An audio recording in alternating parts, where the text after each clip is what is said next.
Good morning, everyone, and welcome to Sunday Fun Day from Courtroom Confidential, the fastest growing true crime news channel on YouTube. Welcome, everyone. Glad that you were able to wake up with us, or depending on where you're at, I guess it's getting close to lunchtime anyways, but glad to have you here. Thank you for carving out some time on your Sunday to join us. I see a lot of people already in the chat. Teresa Robinson is juiced. Jules is juiced. Ms. Angry Seth says hi. Hello to Kristen Perry. Excited for today. Thank you, everybody, so much for being here. To all of the people who are faithful and coming back every Sunday, welcome back. You're going to enjoy this one. A lot of great questions covering the entire globe. And to those of you who are new here, welcome. I think you're going to enjoy this. I really hope that you do, and I hope that you come back again. Let me introduce myself. My name is Joshua Ritter. I'm a former prosecutor with the LA District Attorney's Office. I left there to go into private practice as a criminal defense attorney, and this is Courtroom Confidential, where we try our best to present to you both sides of the courtroom. And this is a show that we call Sunday Fun Day, where we have taken your calls, your messages about true crime questions throughout the week. Now we're going to play them live, and we're going to answer them live for you. So thank you, everyone who left a message. We always love hearing from you. And if you haven't yet, think about doing it now. It's fun, and it's a great way to participate in this Courtroom Confidential community. I think that's all I got. Stay to the end. We've got some announcements, some fun stuff coming up for you folks. But other than that, let's just jump into our very first question here.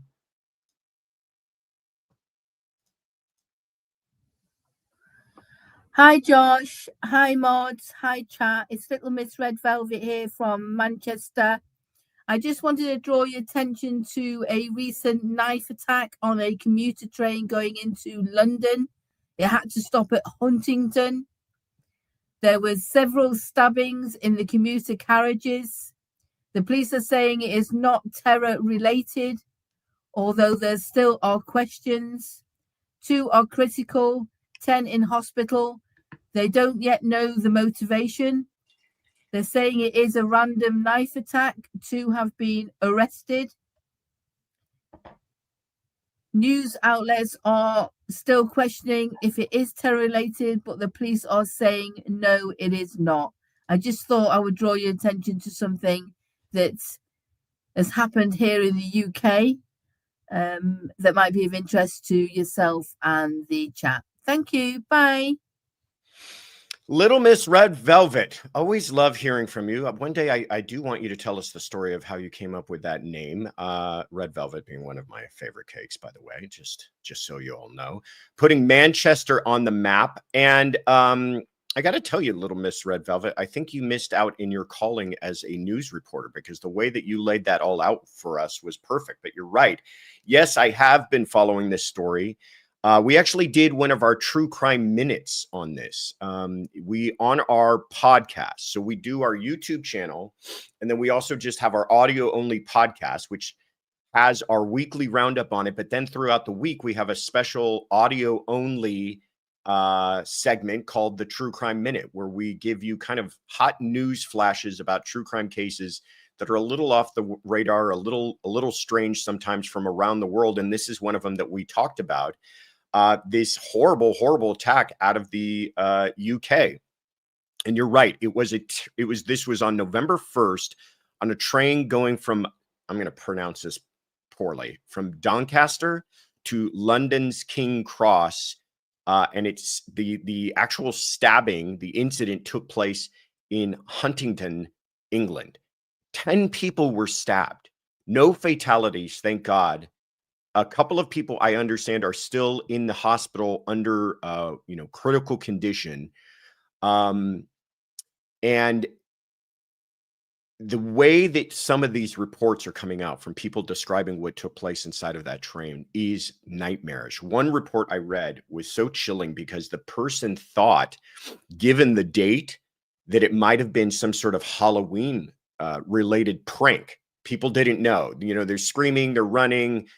And it speaks to human nature that everybody, when something horrible happens, we want it to be to explain it. We want it to be something, not the nightmare sitting in the corner in the deep recesses of our mind. We want it to be something other than that. But then as they realized that there is actual real blood covering the seats and the floor of the passenger compartment of that train, people started to run. And like I said, 10 people were stabbed, no fatalities. And a 32-year-old unnamed, and all he's been described as is British national, has been arrested and charged with 10 counts of attempted murder. Another individual was arrested. You are correct, Little Miss Red Velvet, but that person has since been cleared by authorities. They realized that that person was not involved, and they have been released. And as of yet, there are no allegations of terrorism, which is, I think interesting. We all immediately go, well, then what else is it if it's not an act of terrorism? But I suppose it depends on how you define terrorism. Terrorism, I imagine under the laws there in the UK are similar to the laws in the US, and that's that it has to have some sort of message behind it. And maybe they haven't determined that this obviously unhinged, unwell, and violent person had no apparent reason for the attack. And also the interesting thing is that if that's true, well, then who were they targeting? And they don't seem to know that as well. So at this point, the way that it remains is as a random act of incredible violence taking place on a train. And you can imagine if you're trapped on that train, the terror these people must have been going through. So a case we will continue to follow. Hopefully we'll get some better reporting out of the UK as to who this person is and what may have been their motivations. But we thank you so much, Little Miss Red Velvet, for kicking us off. From Manchester, England, always great to hear from you. And Annalie Finch, thank you for kicking us off with a super sticker. Always appreciate your generosity. You're always so kind, and I appreciate that. All right, let's keep it rolling here. Where's our next call going to bring us? Good morning, Josh. This is Carrie from Phoenix, Arizona. I was wondering if you've watched the clip of Jose Soto Escalara's sentencing hearing, where Jose, during his allocution statement to the judge, requests that one of his defense attorneys be removed from his case due to improper friendly conduct that Jose observed between his attorney and the prosecutor. Well, after the fact, the judge points out that it is a little late at that point at the sentencing hearing. He goes on to tell Jose that the court actually encourages friendly relationships between the prosecutors and defense attorneys, and there is nothing improper about it. Then the defense attorney, defending himself, hotly responds by standing up and yelling, "Frankly, Judge, my client is an idiot."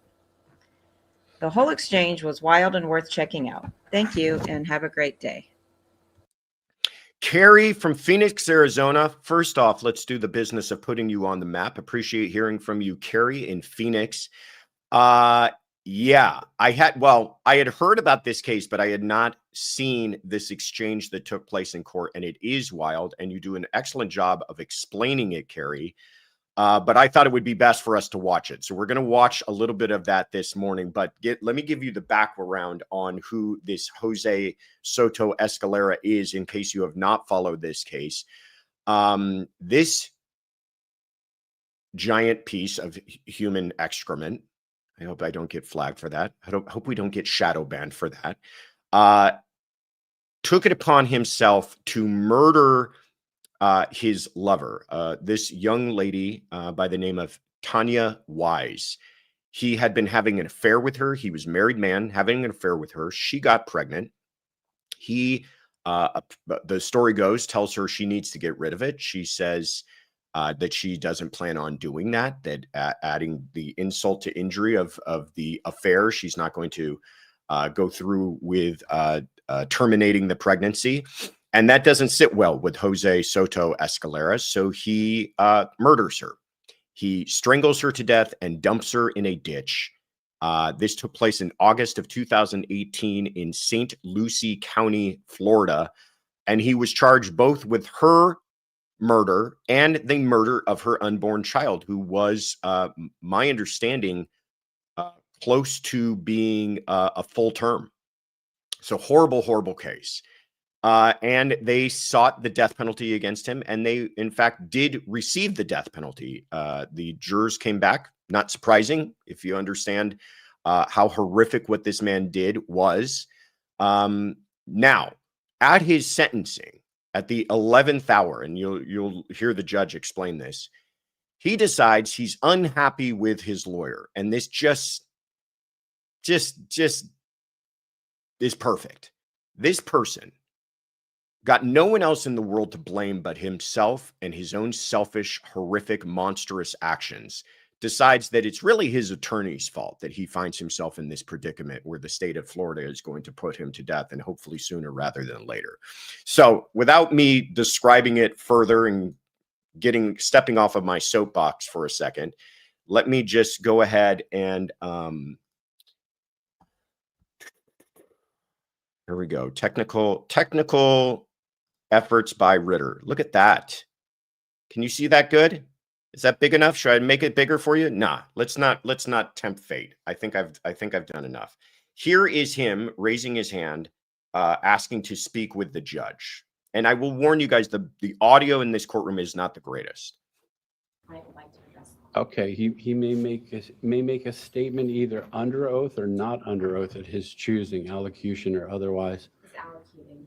Okay, you may make a statement, Mr. Soto Escalara, at this time. Go ahead. Thank you, sir.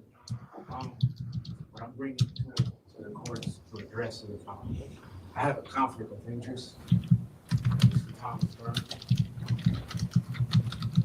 So I was asking for your permission, if possible, if I can get him removed from my case because I don't trust him.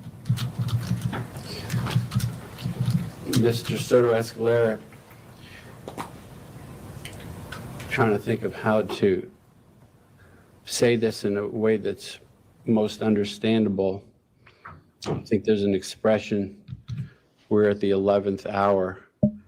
This is probably even beyond that. We're probably at 11:59 here. We're about to close all of the evidence in your case, which would be submitted to me with the jury's recommendation, whether you should receive the death penalty or life in prison. Counsel has already done his job. They've already completed their work on the case. Really, at this point, all that's left for them to do is argue to me. So I don't believe there's really any purpose in that at this time. Even if I were to grant your request, there's nothing left for counsel to do at this time other than to make argument to me, which quite frankly could be persuasive, but given the judge's function, where we are, as I mentioned, 11:59 metaphorically, there's really not much purpose in that. So, okay, I'm going to stop the judge there because the judge does a good job of explaining to him how this is, not only too late, it's beyond too late. And he, says he's got this conflict of interest with his attorney, Thomas Burns, he says, because he just doesn't trust him. And as a defense attorney, I got to say, I can feel what Thomas Burns is going through. Thomas Burns, by the way, I know a lot of vitriol gets thrown at defense attorneys sometimes in defending monsters like this. And they got a job to do, defense attorneys. Somebody's got to sit next to this monster. And Ann Potter says, let's get to 60,000. Great reminder, Ann Potter. We are so close. We can taste it. So if any of you have not subscribed already, please take a moment to go ahead and subscribe right now. And perhaps we'll have a great announcement while we're in the middle of this live. But getting back to this person here, Thomas Burns had to sit next to this guy. Somebody had to do this job. And Thomas Burns put on a defense for this guy. And this guy, you got to think about who he's sitting next to for the weeks that this took place. Not only the time and effort and everything, how much of Thomas Burns' life did he give up for this man just to put on a defense for him? And at the end of the day, nothing is shocking to anyone. It turns out exactly how everyone would have thought, that a person who committed a horrible, horrific murder is going away to prison and likely going to see the death chamber someday. And this man, in this moment, just reflecting his true colors as always, decides that it's his attorney's fault. Well, Thomas Burns, and this is where I applaud him, has had enough. And so this is his response when given the opportunity. And I'm not going to play you the entire thing, but I'll play you a couple of minutes of it, and it's worth it. Just sit back and listen to poor Thomas take his opportunity to respond here. Hard. Enough, Judge. I'm going to lay it all out on the record, okay? I think Mr. Soto Escalara is hurting his situation. He's proceeding in ignorance on the advice of ignorant people. What he is referring to is a Zoom recorded deposition, the first such deposition I ever did in my life. We witnessed Lucinda Cook. This was done, I think, on a Tuesday when there was a court holiday, when we were in the midst of trial or jury selection. I'm not sure exactly where we were yet. And before Ms. Cook joined, there was a recording with chit-chat between me and Mr. Richardson about witnesses in the case, about the state of the case, about why I was calling witnesses and not calling witnesses, and complaining about somebody who had Ms. Minton's credit card and was going over the limits, and chit-chatting as counsel do between themselves, waiting for a witness. And I don't think people understand the context of how attorneys talk to each other. I think that the witnesses who overheard this, Ms. Lucinda Cook and whoever else she communicated with, think that because this is a capital murder case, me and Mr. Richardson should be like this with our hands around each other's throats every moment. And we were not that way. We were chatting as counsel do in a case. And in a capital case especially, do counsel and adversaries have to communicate frequently and exhaustively to get the thing from start to finish done. That's all that it was. There is nothing in there that was inimical to Mr. Jose Soto Escalara's defense, and I defy him or anyone else to point to any action or anything that I did or said at any point in the preparation of this case or in the trial or in the penalty phase that was contrary to his interest. It's nonsense and bullcrap, and that's what he's on about, Judge. So he can feel however he wants. He's an idiot. On this issue, at least. Can we, I mean, does this man, do they, they really need to have like a few awards set aside in each courtroom and hand these out in moments like this. Good on Thomas Burns. We should start giving out the hero of the week, and the hero of this week for this week is Thomas Burns.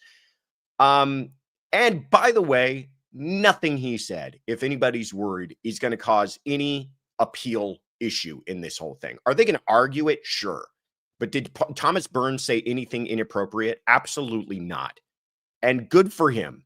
Good for him having to stand there, defend this monster for weeks, put on as best a trial as he could. And his thanks at the end of all of it is to somehow say he's being unfair. True Crime with the Sarge is in the chat, everybody. Hello, my friend. Good to see you. Says hello, Josh, and a super sticker. Appreciate that.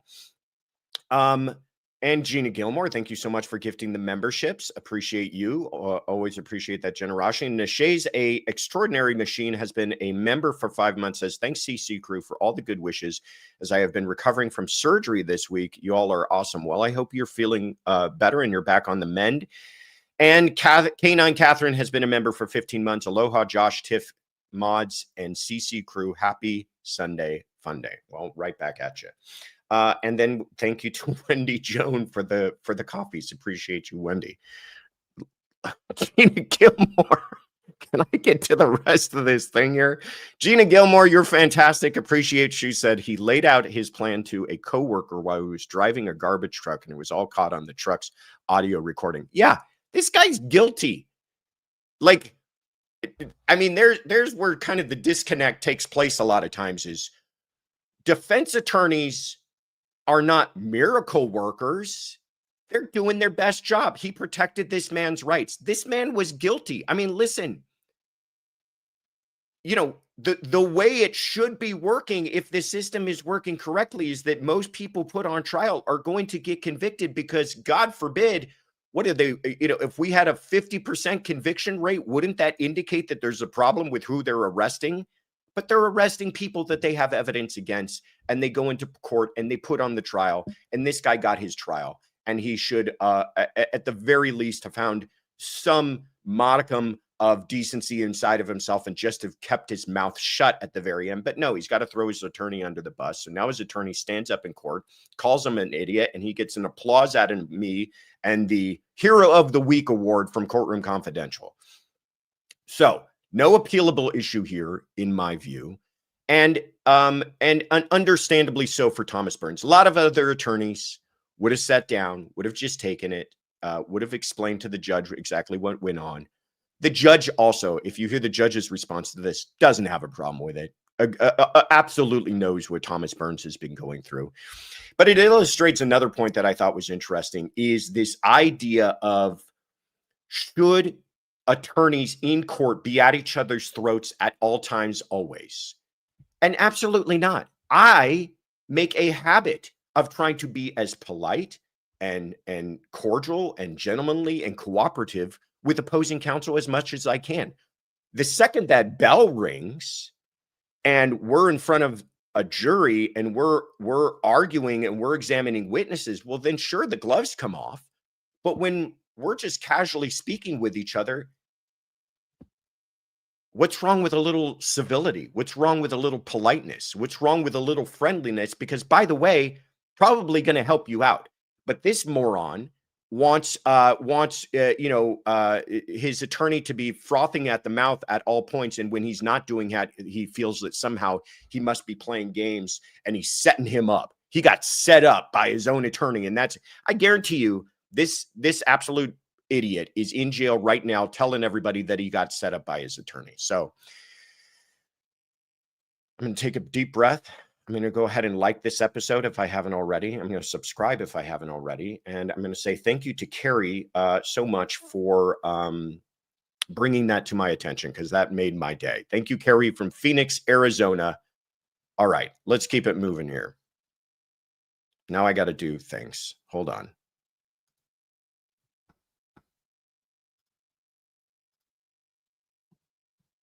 I pull this off, Kaylin.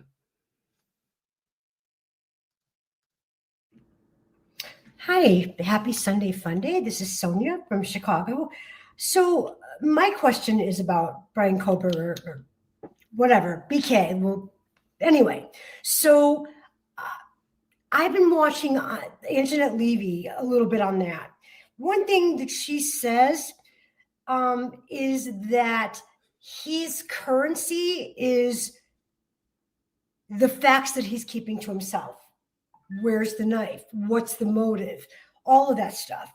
And so she says that's his currency and he knows it. And so my question is, because he hasn't revealed any of that, could he use those facts in the future as a bargaining chip for better privileges, or, a place that's less, I don't know, disagreeable to him than he is right now? I don't know. Looking forward to hearing your answer. Thank you. Sonia, Shy Gal, one of our mods. I see you in the chat. There you are. Thank you so much for calling in with an excellent question, putting Chicago on the map again. Bryan Kohberger, Anjanette Levy. First of all, shout out to Anjanette, a fan of hers. She's a fan of ours and also friends. She says that the information that Kohberger is still sitting on is his currency in this case, and the facts that he's keeping to himself. And I'm thinking of things like, where's the knife? I mean, that's the big one, right? That's the one thing that kind of sticks out in everyone's head, is at the very least, maybe we don't want to know the warped and demonic reason why he decided to commit these murders, but at least tell us where the knife is. And I agree with Anjanette to the extent that at one point that information had value. But now it's about as good. Is it currency? Sure, but it's about as good as monopoly money, in my view. Whatever value he may have been able to try to negotiate with that is long gone, in my view. There is not a world where I think he can, through his attorneys at this point, go, by the way, go ahead and set a meeting with the prosecutors. Let them know I'm finally willing to tell them where the knife is. but I want, I want to be in a different holding cell. I want to be in a different prison. I want these different favors and things like that. Go. I don't know. Sit on a stick. I don't know. I don't. There's nothing that they're going to give him for that. There's had he approached them in the part of the plea negotiation process, and it doesn't sound like the prosecution asked for it, which is shocking to all of us. But had the defense tried to somehow sweeten their deal with the prosecution in the midst of their discussions and said, and by the way, he'll give you a kind of a private proffer if that includes some information that you want to know, including the location of the knife. Yeah, that would have had some value at that point. They would have said, okay, we're interested. We're willing to sit down and chat. Doesn't look like that discussion was had. A little shocking to me. Again, I'm not trying to disparage the prosecution in this case. I think they've received enough criticism, and I've had my thoughts on all of that. But at this point, his currency, if it is anything, if that's the way to describe it, is valueless in my view. No one wants to hear from this man anymore. We've closed that chapter, and I think it's smart for all of us to have closed that chapter and move on. D. Bullard says, great question, Shy Gal, and answer Josh, and some juice boxes. So thank you, D. Bullard, for that. It is a good question, and I appreciate Anjanette's thoughts on it. And I agree but don't agree, I guess, is the way you could put it. All right, let's move on here. Where else are we going? Hey, Josh and CC crew. I just ran across a case in Just in Time, his podcast, and I thought you might be interested in it, considering it's in your area. His name is David Braff, B-R-A-T-H Jr. I'd love to hear your thoughts about it. Thank you, and have a great day.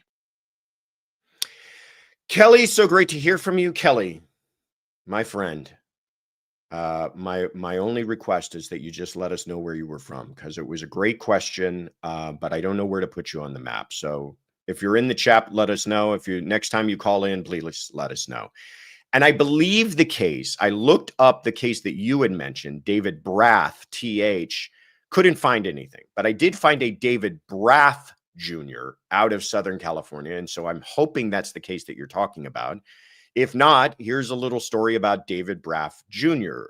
This person allegedly did some really horrific things. And I'm going to make a concerted effort on this channel to try to be more careful with my language so that we don't upset the YouTube gods and overlords. But the allegations are that out of St. Paula, California, he was a school counselor for many years, a couple of decades. And he originally got arrested in 2024 for eight children having come forward with allegations of child essay. And then more recently, that 5 more children were added to that. But I guess it was more than that, because the number now, as it stands, is 15 children and 31 counts. Those 31 counts are coming from different instances. This all took place between 2015 and 2021. Not a lot of coverage has been happening about this case. Local news has been covering it. It's not a nationwide story. We will continue to follow it if you guys are interested in how this all ends up, but he is currently in custody on no bail pending trial. It will likely be a trial, because I imagine the amount of time he's looking at is decades upon decades in prison. With these types of cases involving SA, they stack the charges. They run everything consecutively. So that's why in these types of cases, you'll see somebody sentenced to 322 years in prison. So I imagine that is what he's looking at. And when given that type of situation, you could see where it might end up going to trial. So David Braff, B-R-A-F-F, is the person that I found. And I hope that I did answer your question there. But yeah, he is a horrible creep. Sad stuff, really scary stuff. You're doing your best. Somebody asked a question a while ago about background checks. Aren't these people given background checks? They're given extensive background checks, but background checks are as good as the information that's already out there. So unless someone has somehow run afoul of the system in the past, it's not going to come up on a background check. Really unfortunate, really sad. Jody Arrington, thank you so much for gifting the memberships. Appreciate you, Jody, and whoever receives those. I hope that you appreciate them. And she just says, trying to get us to 60,000. Oh, we're so close. We are so close. It's going to happen. It's going to happen on this live stream. I can feel it. Allie B from Tennessee, thank you so much for the super chat. Says, ouch. Have you ever sat on a stick? That would hurt as long as it is standing up. Yeah. Depends, I guess, on how the stick is oriented. Great point.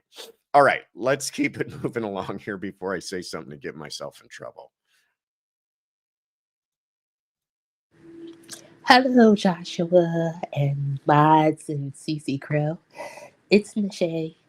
Nishay is an extraordinary machine, which Josh doesn't seem to get is a Fiona Apple reference. Anyway, I have a couple questions. My first question is about who exactly represents victims in court cases. One would assume the prosecution, but that seems to only be if the prosecution, the side of the prosecution and side of the victim are trying to accomplish the same goals, because the prosecution represents the state or the county, right? And then the defense has their attorney, but there's no attorney specifically there for the victim. And I know there are victims advocates, but a lot of them are volunteers, and they're not state employees. They're not attorneys necessarily. So who represents the victims? Also, I have a question about televised court cases, televised stream court cases. If the point of streaming a court case is to increase access, then why is the sound and the video often so bad? You can't hear or make sense of that, and therefore that's not access. All right. Thank you. Bye. Nishay from Philadelphia, PA. Nishay is an extraordinary machine. That's a Fiona Apple reference, if you don't know that. Who represents the victims? I love this question, Nishay, because you answered it kind of yourself, and you make an excellent point that sometimes gets lost on people who are not as much of an insider as yourself to understanding how these cases work. You're right. The prosecution does not strictly represent the victims. The prosecution represents the people. When I was a prosecutor and I would announce my appearance in court, it wouldn't be Joshua Ritter on behalf of Mr. and Mrs. So-and-so, the aggrieved parents of a child that lost their life. It was Joshua Ritter on behalf of the people. That they represent the interests of the state that they are sitting in. The defense attorney represents the defendant. So who represents the victim? Well, in criminal cases, it's not the victim versus the defendant. It's the people of the state versus that defendant. It is the government who is the plaintiff. It is the government who is bringing the action against the defendant. So if the people, the prosecution, the government is being represented by an attorney, and the defense is being represented by an attorney, who's representing the victims? Because yes, I understand the state is the plaintiff, but the injured party is the victims. Well, to a certain extent, the prosecution should be thinking about the interests of the victims, but sometimes those don't align entirely. And we've seen cases like that before, where the victims are not happy with the way that a prosecution may be going, not happy with the way that a plea deal is made. I experienced that many times as a prosecutor. You hate it. It's awful because, yeah, you represent the people, but the people isn't sitting there in court. It's the victims' families that are sitting behind you in court. They're the ones that are watching this play out. They're the ones that might be upset. And sometimes they voice those frustrations and direct them at you as the prosecutor because they feel that you're not representing them. And this happens quite a bit, especially in cases where there's a plea deal, because the the function of a plea deal is that the defendant is going to get something less than the maximum. And when you have to sit down with the family members of someone that they love, who they lost, and tell them that we are not going to pursue the maximum against the person responsible for that, they suffer complete heartbreak and they feel that they've been abandoned by the people that should be protecting them. And of course, that's not the way it's working out. There's so many other considerations to take into consideration, the strength of the case and a bunch of other things at play. And the prosecutors, for the most part, are trying to do the best job they can under difficult circumstances. Victims advocates do exist in a lot of the larger prosecuting offices. You're right, though, they're not attorneys. They're kind of people there just to offer services, offer support. But if they have the resources, they can hire a victim's advocate. I have done that in my role as a defense attorney. I've been hired by victims many times who just kind of want help, want somebody to advocate for them, want somebody to be there at their side and kind of shepherd them through the entire lengthy and sometimes confusing and exhausting process of a criminal trial. And I've done that too. But if they don't have the resources to do that, there is not adequate victim advocate resources where they're at. Many times they don't get the proper help, and that is a shame. And I appreciate you pointing out that, Nishay. It is kind of a deficiency in our system, and the reason for it is there's no constitutional guarantee to it. There's a constitutional guarantee to a representation for the defendant, but not a constitutional guarantee for representation to the victims. And to your other question about why is the sound so bad on these televised cases, I agree with you on that. And if you want to start a petition, I will happily sign it. Let me tell you this, though. The LA County court system for the longest time was, when I worked there, I think it just changed recently, was running off of software based off of DOS. In other words, it looked like something from the 1980s because it was from the 1980s. They literally had to enter like different keystroke functions to enter data. It was wildly out of date. But that's the technology that you have in these court systems. I mean, they are just so far behind. It's not a couple of years. It's sometimes decades behind as far as catching up in technology. Actually, COVID did a lot to advance this, because the idea that we could have remote appearances in a criminal courthouse was like unheard of. Then COVID comes along, then they have to do it. And all of a sudden we're seeing flat screens and cameras in every single courtroom as if it's, magic. So they're trying to catch up, but they're always very, very behind.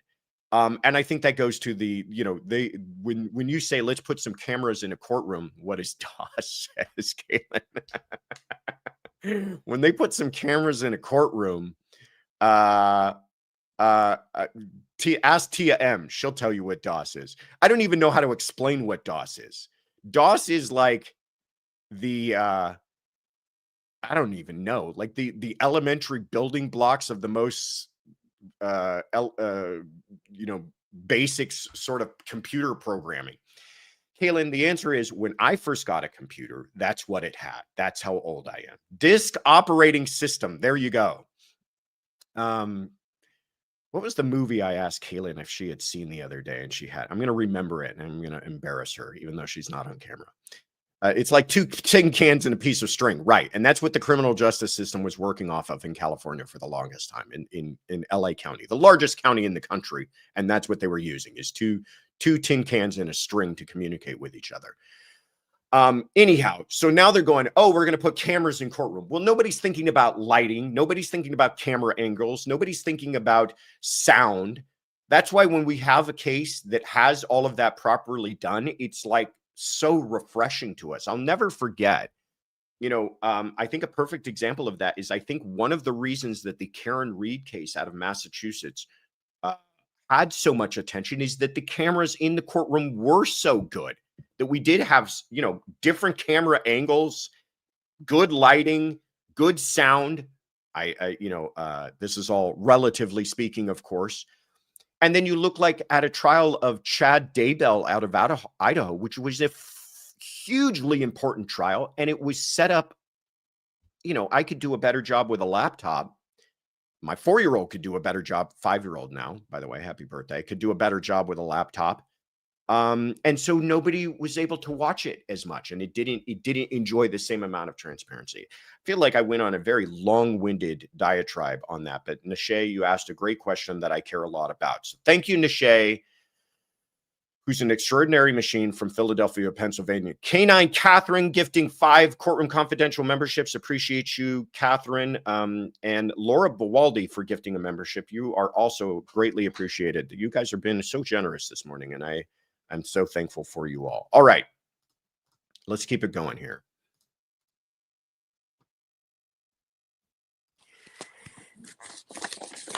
Happy Sunday Fun Day. Hey, it's Annie K calling from Santa Barbara, California, or St. Babs as I call it. My question's about the Kimberly Sullivan case, wherein she's accused of imprisoning and starving her stepson. This week, the judge in this case ruled the defense and defendant could have his new name and address for purposes of preparing for trial. Why would the defendant need this if all the correspondence is between the attorneys? This seems counterintuitive and sort of unfair to someone who's terrified of his stepmom and needing lots of help for many years to come. Thank you very much, Joshua and mods and everyone. I hope you have a great weekend. Thanks. Bye. Annie from St. Babs, putting you on the map there. There we go. What's the name of the restaurant I always reference when we talk about Santa Barbara? Brophy's? Is it Brophy's? Somebody will let me know.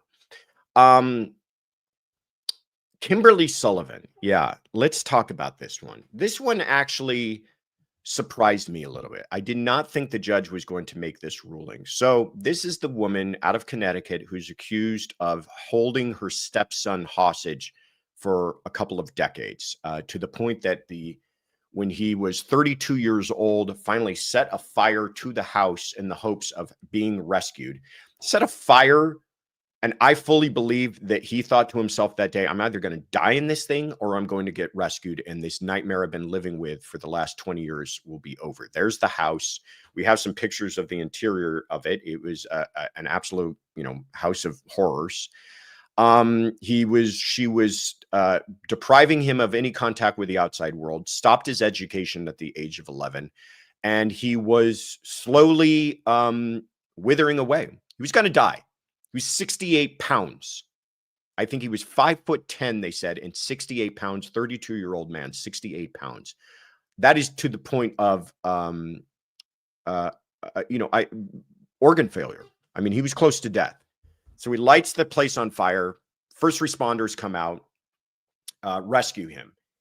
And he, understandably so, one of the first things he does, and this was even in a statement that he made, is kind of try to reclaim his identity. He changed his name, assumed a new identity, and went to a new location and was not sharing that information with the woman who had tortured him for 20 years.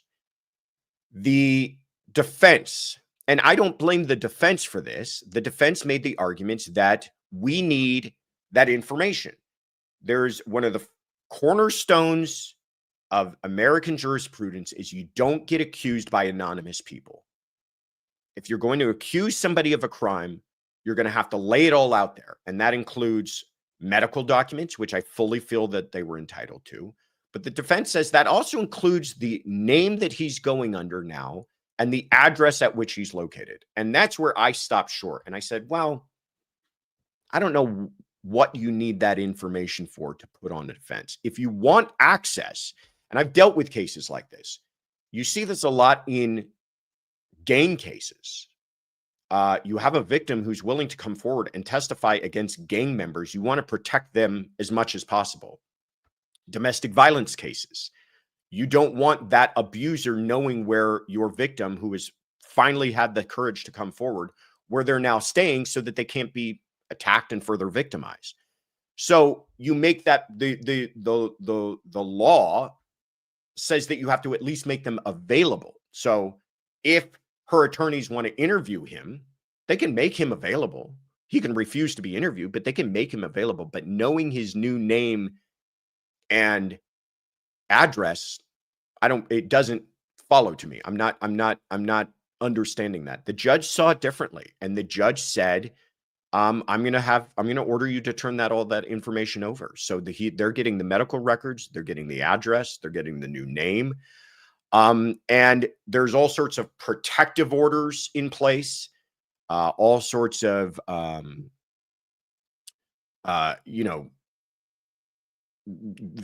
under threats of this somehow, being used in a nefarious way. But, that's about as good as the words are. I mean, if she, through other people, really wanted to do something with that information that was not good, then I think that kind of, you got to point back to the judge and go, why'd you allow that to happen when it was unnecessary? I don't have a good answer for you, Annie K from St. Babs. I don't entirely agree with the judge on this one. Gisela's out on a hike. No, she's out on a run, I'm guessing. She says, hey, everyone, happy Sunday. Glad you're answering this one, Josh. I was wondering too. Yeah, many times I feel like I can explain the judge and what he did. This one, I know what he did. I just don't agree with it. I don't understand, unless there's some sort of laws in Connecticut that are specifically on this point. Bad call in my view. Joy W, thank you so much for the super sticker. I appreciate you, Joy W. All right. And Shy Gal has been a member for 11 months, almost 1 year. Birthday's coming up soon. So close to 60K. Please subscribe. We love to have you. Yeah, we are close. We can, oh boy, it's going to happen. It's going to happen. I can see Tiffany's biting her nails. She's in anticipation of putting up the announcement. All right. In the meantime, let's get to another one of our questions here. Where am I at? Here we go.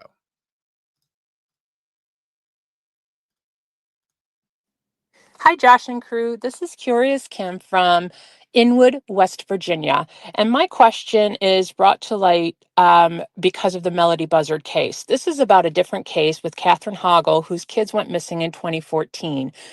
She has long been considered responsible, but she was found incompetent to stand trial and was in a mental institution in Maryland. Maryland law states that after a certain amount of time, if they are unrestorable, that the charges can be dropped. And the judge did exactly that in 2022. However, in 2025, when the hospital released her, they refiled charges and she is back in holding. My question is, if they're incompetent to stand trial and the charges are dropped, how can something that was said during their treatment be used against them now to refile charges?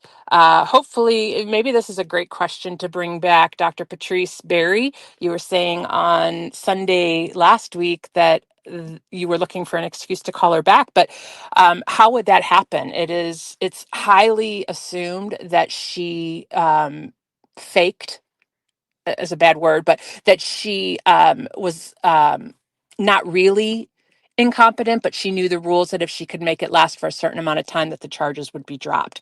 Curious if you have any insight. Thanks for all that you do. Curious Kim from Inwood, West Virginia. Let's put you on the map. And I just love this question. I just love it because it shows such an insight into kind of the, under the surface legal issues at play. And it makes me so proud. Really do have the smartest community on YouTube, that these are not the types of questions most people are asking about these cases. And that has, mainly to do with, they just don't understand these issues as well as you guys all do. So this was a case I was not all that familiar with. Catherine Hoggle. Let's get a little bit into the background. Curious Kim did an excellent job of explaining it. But then we'll get into Kim's question. So this was out of 2014 in Montgomery County, Maryland. Those two beautiful little babies there. She, the story is that she drives off with one of them, returns without them, then drives off with the other one and returns without them. Their bodies have never been found. She had conflicting stories as to what took place. She had taken them to pizza. She had taken them to relatives. No one can find the kids. This was obviously 2014. They're have long since been presumed murdered. She was charged with murder in 2017, but as Kim pointed out, she immediately goes into competency hearings. And we've talked about this before, and you all know it. Say it with me. The difference between competency and insanity is insanity, one, has to do with your state of mind at the time of the crime, whereas competency has to do with your current state of mind. And competency has to do with kind of a basic understanding of what's happening. What are you charged with? Who is the judge? What is the crime that is alleged? You know, are you going to go to prison? Things like that. Very low standard. And insanity has to do with, at the time of the crime, did you just not appreciate what you were doing was wrong, in its most basic terms? So she is, they're saying, not even competent. She can't assist in her own defense, doesn't know what's going on because she's suffering from severe mental unrest. Now, people can go in and out of competency. Many times competency can be restored through therapy and medication. And that happens. We saw that happening recently with the Bianca Ellis case. She was declared incompetent, restored her competency, got her back into court. Lori Daybell at one point was incompetent, and they restored her competency, got her back into court. And you can see Daybell being a perfect example. Competency doesn't necessarily mean every screw is completely tightened. Then in Maryland, because she had been in this state of incompetency for so long, they actually dropped the charges against her. Now, dropping the charges before trial makes a huge difference, because if you're wondering about double jeopardy being attached, it's not attached because she's never been tried. She's been charged and now they dismissed it, but she goes into medical care. She's released to a group home in July of 2025. After that, now the interesting question here is, do authorities believe that her competency has been restored enough that they can bring these charges and not have to deal with that again? Because they're going to have to deal with it again. She's going to have another competency hearing. But they have charged her now again with murder. And to Kim's excellent question, that is based upon new evidence. The new evidence, and they could have, by the way, just as an aside, charged her again without the new evidence, because this isn't a double jeopardy issue. The case wasn't dismissed because of lack of evidence. The case was dismissed because of her competency issues. So they charge her. They say they have new evidence because they say that in a group therapy session, this is DA John McCarthy, quote, at that point in time, she made a comment to a woman that was in those therapy sessions with her that she had strangled her children. She had also apparently made some disturbing drawings during one of these therapy sessions, where when they were, the prompt for the drawing was, tell us how you are eliminating stressors in your life. And she drew a picture of children being thrown in a trash can. So they've recharged her. She is now pending trial again. She has a competency hearing set for December. So we'll see how this all plays out. But Kim says, wait a minute, how can you charge somebody with something that she said during a therapy session? Well, what Kim is alluding to, and why it's a brilliant question, is a privilege called the therapist-patient privilege.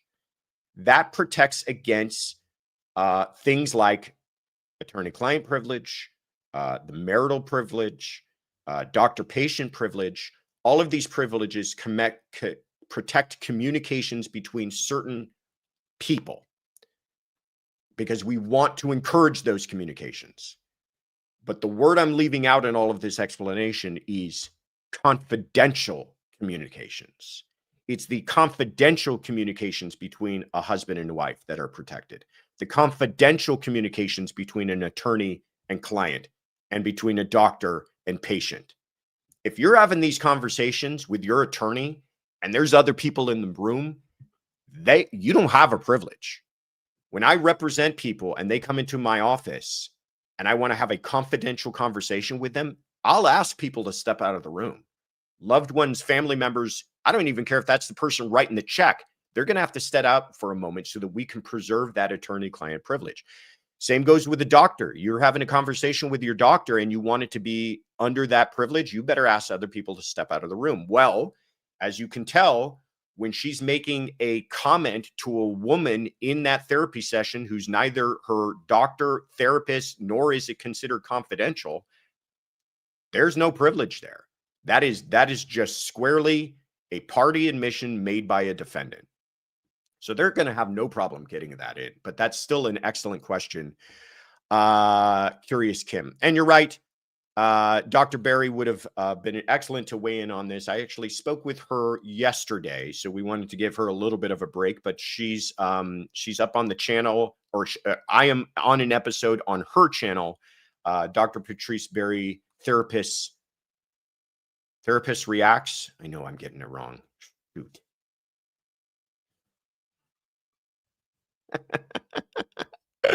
Everybody's mouthing at me. Oh, while we're looking that up, yay on 60K. Did we make it? Oh, Kaylin, where's the, we need like fireworks or something, a little band. Can't we hire a band for the next time we pass one of these milestones? I told you guys how fun. 60,000 subscribers. Let me just pause for a moment. I'll talk about Dr. Patrice Berry's episode in a second. But I just got to say how incredibly grateful we are to you guys. When we started this little adventure a couple of years ago, we had no idea what it would turn into, the community that we would be a part of. And Tiffany and I talk about this all the time. The community here at Courtroom Confidential is really something special, and it warms our hearts, and we're amazed at what has happened here and the growth that we have seen. And we take zero to no credit for all of that, because it really is all of you and showing up every week. And I watch the comments and I see you guys talking to each other, and it just, Tiffany talks about it all the time, that it really is something magical. And so thank you guys so much for 60,000K. What do you think, Tiffany? Time to do another giveaway? She says yes. Thumbs up. We're going to do another giveaway. We'll figure that one out. We should have had it prepared, but we'll figure out something soon. How fun. That was fun. I like when it happens on a live. Tiffany's happy now. Good. Kaylin's happy too. Yes. Dr. Patrice Berry, check out her latest episode that happened yesterday. Is it Psychologist Reacts? Yes, Psychologist Reacts. We talked about the Abby Zwerner case. So check that out. We had a really great conversation. If you do check it out, send her some juice boxes. And thank you guys again. The best of the best come here, and it's all due to the hard work of Josh, Tiff, Kay, and the super mods. Bravo. Thank you, Forrest Nelson. Appreciate that. Oh, good. I'm in a good mood now. I knew there was a reason I got out of bed this morning. All right. Where are we going to next here? Here we go.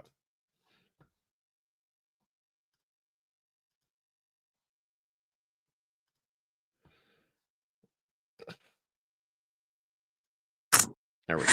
Hey, Josh, this is Amanda from Kenosha, Wisconsin. Go, Pat, go. I'm also known as SLP Mama Bear 4. And I have a question about the Aaron Spencer case. This is the gentleman who shot the man who allegedly groomed and assaulted his daughter. And I believe he had actually had her in his van when this happened. And Mr. Spencer caught up with them. And I would love to get your perspective on this case as a prosecutor, as a defense attorney, and also as a girl dad. And about, if I know he's going for self-defense, would he have had a better chance at self-defense versus second-degree murder had he not used what they were talking about, like the excessive force. So he did shoot him multiple times, and I do also believe that he had beat him with the gun or something like that. Also, Mr. Spencer is now running for sheriff of the county, and just kind of, how you kind of foresee that going in the trial. I believe the trial is early next year. So thank you for everything you do. Also, shout out to Killer Psyche, where I was first introduced to you. And that's how I found Courtroom Confidential. So have a happy Sunday fun day, everyone, and God bless. Amanda, thank you so much, Amanda, from Kenosha, Wisconsin. Let's put Kenosha on the map. Excellent question. This is a case that is really starting to get a lot of people's attention. And if you know about this case already, you know exactly why it's getting a lot of people's attention. We're going to get into the circumstances of it. But first, I want to give a little shout out to Killer Psyche. That is a podcast that you guys should all be following, hosted by Candace DeLong, who is a former FBI special agent. And I've been on her show several times. She does an excellent job over there. So please, send her some love next time you see her. I think it's only a podcast, though. I don't think they do YouTube, but send them some love. So thank you to the Killer Psyche community. If you guys are anybody on here listening today. Aaron Spencer, this gentleman from Arkansas, from Lanoke County. I'm sure I'm doing that wrong. This is my favorite picture of him. How could you not love a man that loves his turkeys that much? And Amanda asked the question of what is my perspective of this case, both from the prosecution, from the defense, and as a girl dad. And when you say girl dad, I could feel my pulse raise. I could feel I sat up a little bit taller, because I think that's really what this whole thing is going to come down to. Is this man is on trial for being a father. So October 8th of 2024, there's a little history to know here. His child, his 14-year-old, she was 13 years old at the time, had been assaulted, SA, by a 67-year-old man by the name of Michael Fossler. That man, and a total footnote to all of this is, why was this man out? But he was out. He was currently out on bail for charges dealing with the assault and other acts of SA and child exploitation. 43 charges, my understanding was. He's out on bond. And 1 o'clock in the morning, put yourself through this scenario and tell me that it doesn't give you chills. 1 o'clock in the morning, Aaron Spencer wakes up to his dog barking. Why is the dog barking? Something's not right. Good father gets up. He's going to check on his household. Goes into his 13-year-old daughter's room, and she's not there. Pause on that moment for a second. What is going through this man's mind?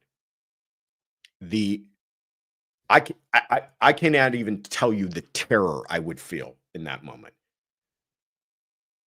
Tells his wife, call the police. Doesn't hesitate. This is not a vigilante situation as it's being described as son, that he took the law into his own hands. No, he didn't. He called the law. He called them. 911 immediately. My daughter's gone. And by the way, I have a good idea who did it. You need to go find Fossler. But he doesn't wait. He hops in his own car and he goes out looking for him because he knows what kind of a car Fossler drives. And he eventually finds him and gets him to pull over. And this is where things are going to get interesting, okay? This whole case is going to be very, very fact specific. How hard was it for him to get Fossler to pull over?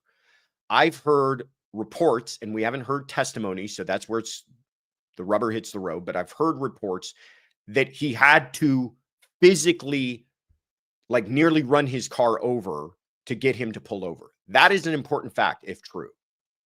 Then he gets out of the car and orders him to let his daughter go, and he refuses.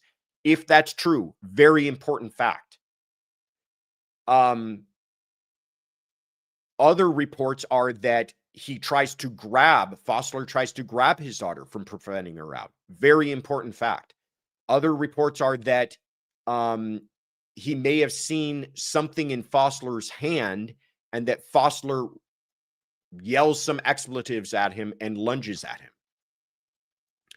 If all of those are true, that is one very particular case.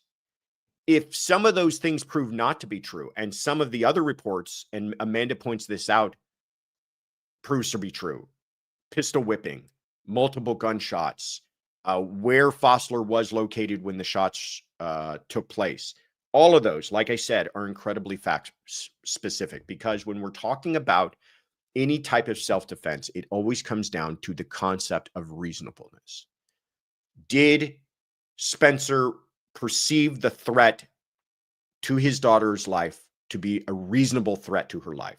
I think that's clear as day. But did he perceive his use of deadly force to be reasonable under those circumstances? And was his use of force reasonable under those circumstances? Now, that is the way that we would explain all of this in a law school classroom. That's the way we would go through the elements. That's the way that we would analyze it. Now put yourself in a courtroom with real people, with people who aren't lawyers, with people who haven't gone to law school and don't know, the case law and the elements and the facts. They're sitting there looking at a man living his life, trying the best that he can to raise his turkeys and protect his children. And in the middle of the night, his daughter is kidnapped by a man. He has to chase the man down and use deadly force to protect his own family. Good luck. Good luck prosecuting that. From a prosecutor's perspective, I think you have to, if you're trying to pursue this case, and I don't know why they're trying to pursue it. It makes no sense to me. So there's either things we don't know and things we don't understand, or there is badness at play in Lonoke County, Arkansas. Because I don't know why they're pursuing this. Now, Lonoke, pardon me. Thank you, Razor. Now, that is not to say that prosecutors should turn a blind eye to whenever they think vigilante justice has taken place and they're okay with it. Like, people get killed, something should be done about it. But in this case, you tell me when you're looking at what appears to be very righteous defense, self-defense issues at play here, why they're still pursuing this. I'll reserve some judgment on the prosecution in this case. The defense, I think you can see clear as day how I feel about it from that. But the better question is from a girl dad perspective, or from any dad's perspective, or from any parent's perspective. You got any parent sitting on that jury, this man's walking, and then they're immediately going to their polling place and voting for him for sheriff, because I agree. What else do you want him to do in those circumstances? Sit on his hands till the local police take it upon themselves to rescue his daughter? They should be handing this man keys to the city and planning parades. And instead, they're criminally prosecuting him. And by the way, for second-degree murder, for something that could put him in prison for the rest of his life. So I'm as upset about this one as a lot of folks are, but I try my best on this channel to reserve judgment till I know all the facts, and we just don't know enough at this point. But it's an excellent question, Amanda, and I'm glad that you brought it up. Always a case we're happy to talk about. Afton, thank you so much for the memberships. A lot of memberships coming out today. We're celebrating 60,000 subscribers, so everybody enjoy those memberships and stick around if you did receive one of those memberships to the end, and we can tell you about some of the benefits that we have with our membership program. But For right now, I want to thank Pammy. Thank you so much for buying the mods some coffees, keeping those mods awake. All right. Where am I at here?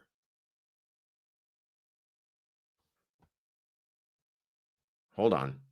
That was Amanda. Okay, here we go.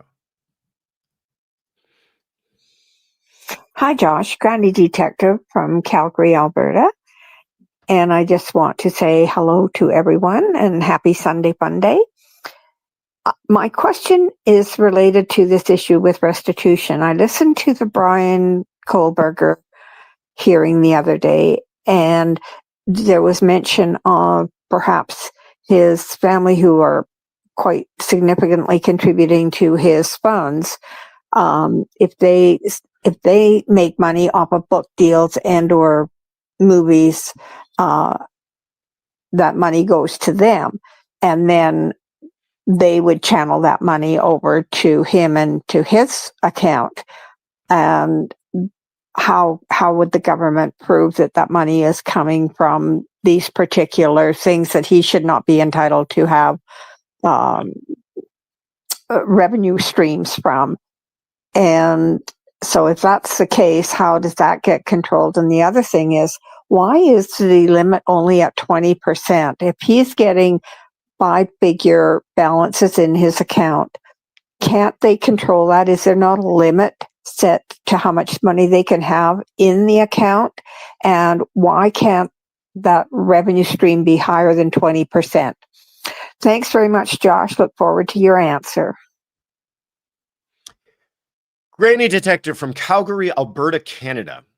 There you are. Let's put you on the map. Always great hearing from you. Oh, wow. We need to find you some friends. You're out there all alone there in Calgary. Yeah, I don't think those friends are close by. Great question, Bryan Kohberger. So this goes to that question of the Son of Sam law that we hear a lot about. How, can a convicted felon profit off of their crime? And it's an interesting concept because there's big issues at play here. There's constitutional issues at play. You cannot, even a convicted felon, there's only certain restrictions that you can make on their First Amendment rights. He has a First Amendment right to make a book deal, by the way, tell his story, contribute with interviews. Now, they can restrict who can have access to him and how much access they can have, but they can't shut him up and say part of your conviction is you never get to speak about this again. Chad Daybell comes to mind. He's apparently been sending letters to his daughter, who's then been posting them on the internet. We got a lot of questions about that a few weeks ago. Why can't they shut that down? Well, he's got a First Amendment constitutional right to free speech. So does Bryan Kohberger. Now, where the laws come in is, can you make money off of it? You could go ahead and do a book deal, but are we going to allow you to receive those funds? And these states that have these laws on the book, and I think most states do, say, no, you're not going to be able to profit off of your crimes. And that includes things like, getting life insurance or inheriting money from a person that you killed. But what about the family members?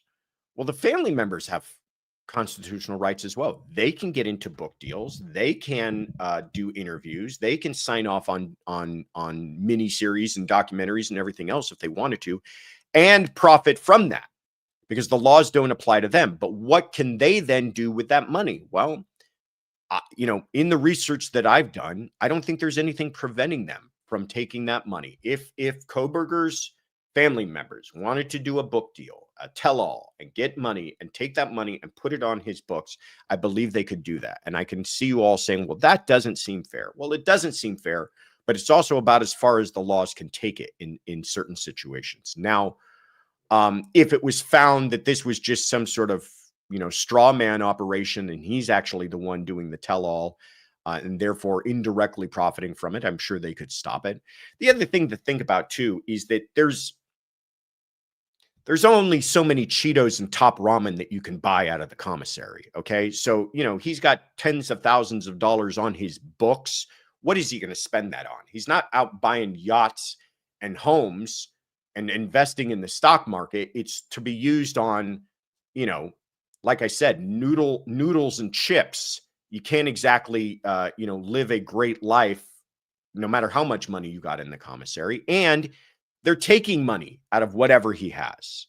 Now, Granny Detective says, well, why is that limited to 20%? Well, that's a statutory thing in Idaho. They've decided that that's the kind of restitution tax that they're going to put on whatever somebody has on their books. I mean, end of the day, though, I don't think the family members of the Idaho Four, really care about this money. It's just more about him not profiting from it.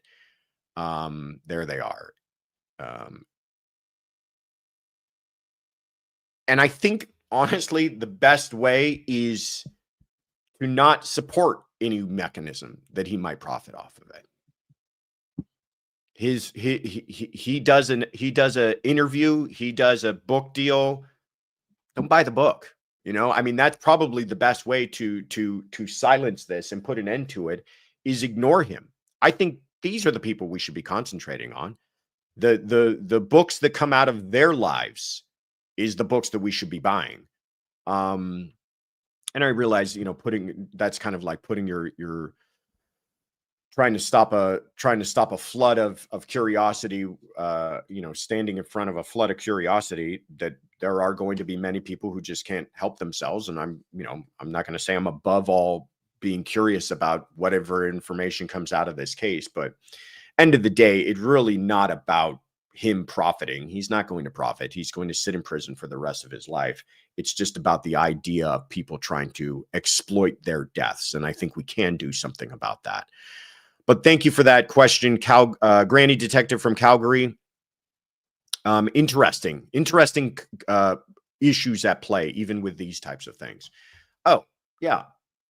And by the way, we talked about this last Wednesday. Kevin Fixler and I sat down and talked a little bit about the status of, does he have money on the books? Why is he refusing to pay certain restitution? Will the judge make an order? And my understanding is the judge hasn't made an order on this. If anybody knows, I know that was forthcoming and I haven't checked the news this morning, but if anybody knows if the judge made a ruling on this, please let us know. But Kevin and I got into it last Wednesday. You guys should check it out. Really good episode. Always love having him on. Vexatious Parrot. Oh my. Vexatious Parrot, also playing at Coachella this year, has been a member for 14 months, says, you've built a great community here. Congrats. Oh, Vexatious Parrot. Thank you. Well, I would like to say we built it, but it was really everybody who built it. I'm telling you, there's magic in the air here. Pets RSQ Dawn says he hasn't made a ruling yet. Thank you for updating us on that. All right, let's keep it moving. Let's keep it rolling.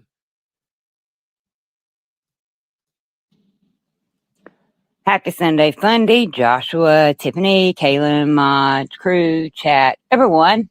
Alicia K. Mayo, Humboldt, Tennessee, once again. All right, Joshua, you said you needed more questions. So how about you let us know what's going on with Tennessee's little amoeba, nasty little amoeba, Austin Drummond, and why he was put in prison awaiting apparently his trial for the quadruple murder, and also where he abandoned the little baby. Certainly would appreciate your answer. And as a bonus question, Joshua, what's your favorite CC fall colored t-shirt? Hope everyone has a great Sunday Fun Day. Bye.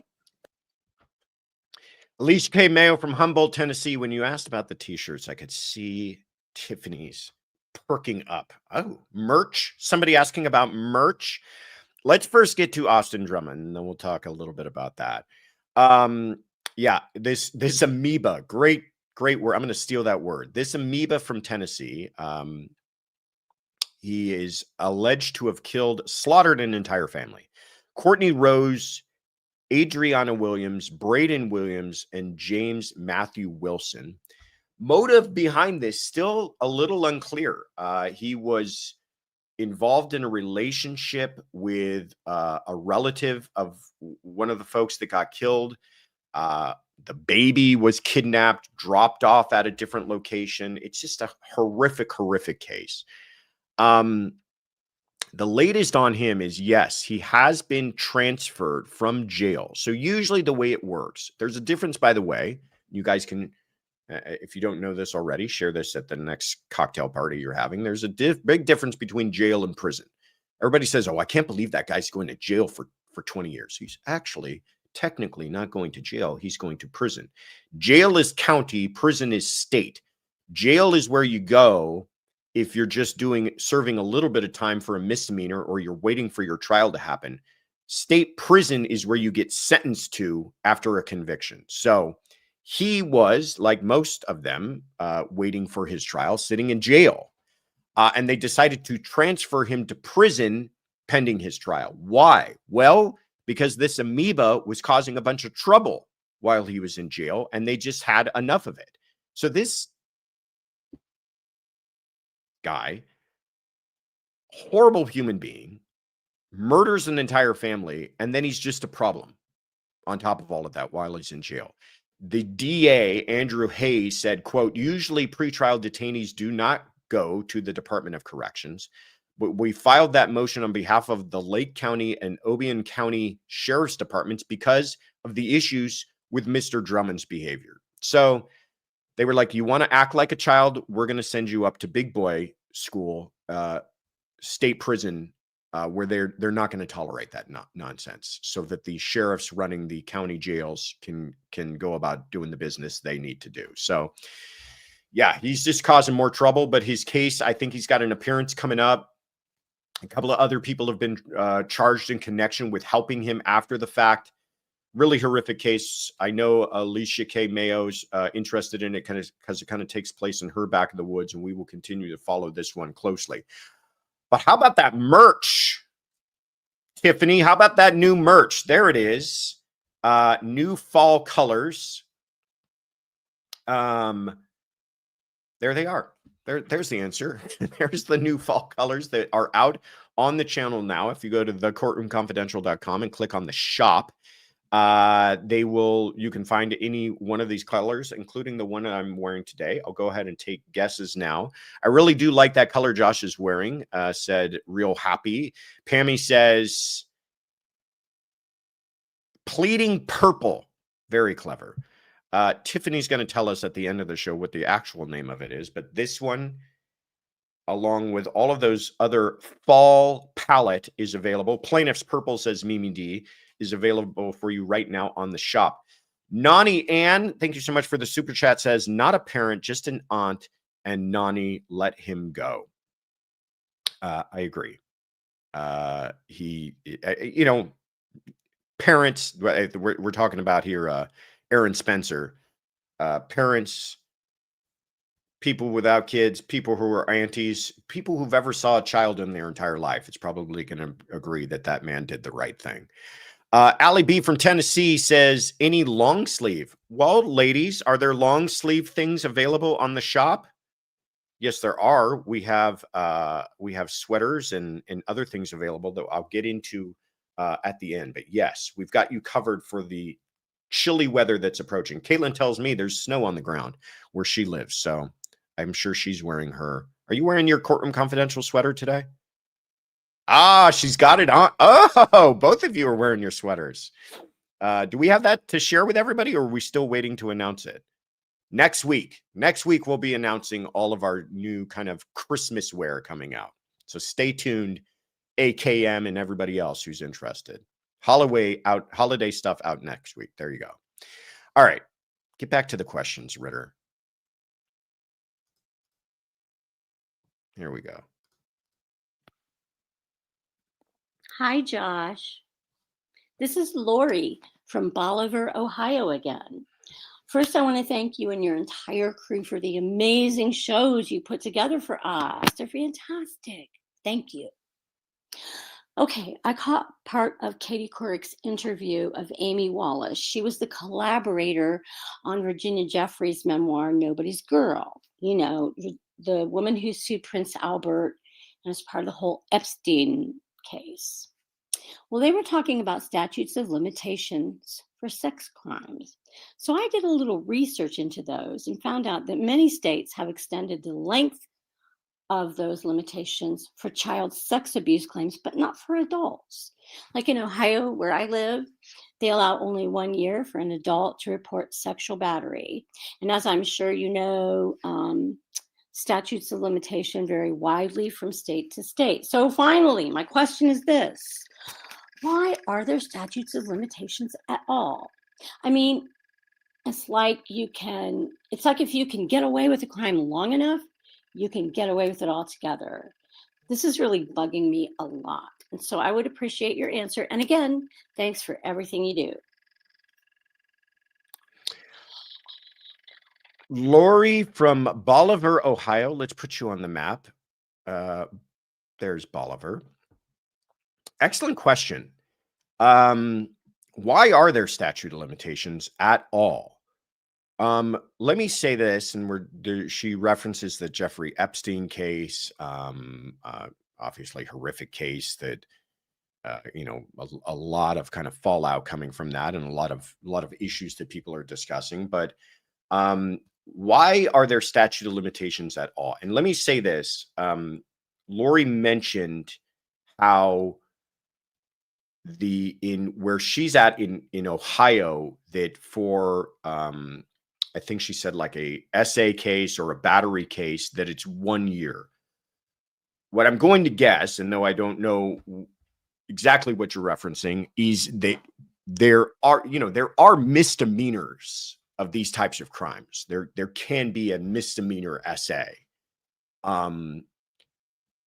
And misdemeanors usually have a 1 year statute of limitations. So I'll tell you how it works in California, where I'm most familiar. But Lori is correct that throughout the country, they have wildly different, not wildly, but different statutes of limitations. In California, it has to do with the exposure that the person's looking at. So a misdemeanor in California has at maximum an exposure of 1 year in jail. And because of that, the statute of limitations on misdemeanors are 1 year. Felonies, it kind of has a different. Most felonies are anywhere from 3 to 5 years statute of limitations, but some felonies, certain, the R word, certain SA type crimes can get to 25 years or more. And then for things like murder, it's unlimited. There is no statute of limitations when it comes to things like murder. So it really has to do with the exposure. You're looking at life in prison or the death penalty on a murder. We're going to make the statute on that unlimited. Why though? Why, Lori says, do we have statute of limitations at all? Doesn't that mean that all that criminal has to do is just kind of escape capture for a certain period of time, and then they're out of the crime? Well, not exactly. First of all, the statutes are to protect the defendant, and that's going to bother a lot of you, but let's talk about why that is.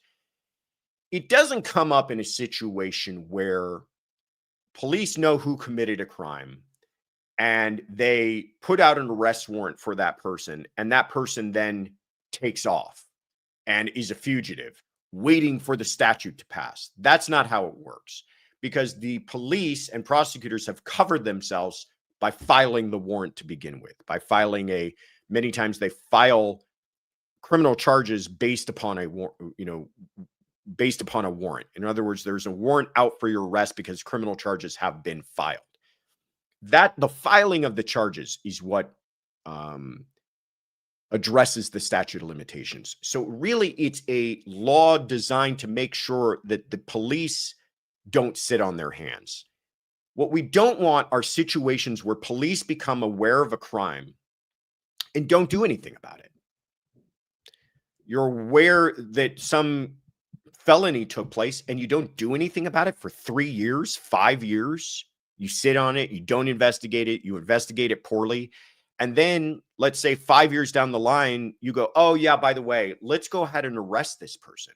And what the law is designed to do is not put that person who's then been arrested in a situation where they can't do anything to defend themselves, because people have forgotten everything about it because it was 5 years ago.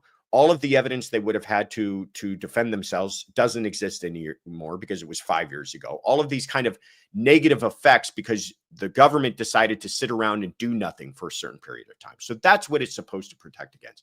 It doesn't come up as often as you might think, because most times it has to do with the government being, one, put on notice that a crime occurred to begin with.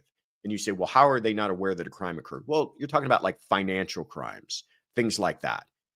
But once they're aware of it, it gives them a considerable amount of time to do something. So, you know, it's going to be rare where you're going to see the government sit around on a case for 5 years before they file charges. So I guess what I'm saying is I understand your concern, Lori, but it really doesn't have a practical play out in court all that much. And when it does, it's usually the government that's being punished for just being lazy or being slow. And we don't want to put people in positions where they're trying to defend themselves on something that took place a long time ago.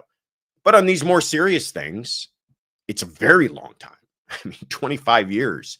You know, is a considerable amount of time that, you know, we've decided to extend that statute. Anyhow, great question, Lori from Bolivar, Ohio. Appreciate that. I love how you guys are always thinking about these nuanced issues in these cases. All right. Annalie Finch, you're so kind, says coffee donation for our awesome mods. Thank you, Annalie. We will make sure that they get the next lattes on you. Vexation Parrot has been a member for 14 months. We've built a great community here. Congrats. Yes, we have. Thanks. Thank you so much for that. All right. Where am I at? Did I do this right?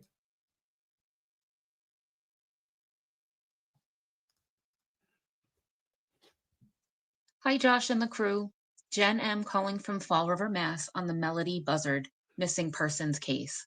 I don't understand how this case isn't getting any media attention, and why a judge has not tried to force Melodee's mother to produce her or go to jail like they did with the Vallow children, since she's being uncooperative like Lori was.